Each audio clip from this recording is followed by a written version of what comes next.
Urteak dira, Oarsoaldeko 4 udalak, euskararen normalizazioa sustatzeko elkarlanean ari garela, Oarsoaldeko euskara batzordearen bitartez. Aurtengo lanketarekin, euskara zerbitzu bulegoetara eta paper artera hurbildu nahi dugu.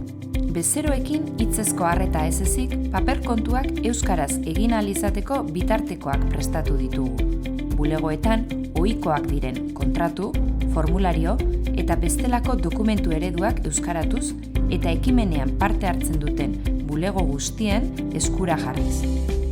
Oarsoaldean dagoeneko 25 establezimenduk egin dute bat kanpainarekin. Errenterian 5 zerbitzu bulego batu dira ekimenera. Herritarrok ere eman dezagun pausua eta egin ditzagun gure paper kontuak euskaraz. Urtean zehar zerbitzuren bat euskaraz baliatu duten bezeroen artean deskontuak zozketatuko ditugu.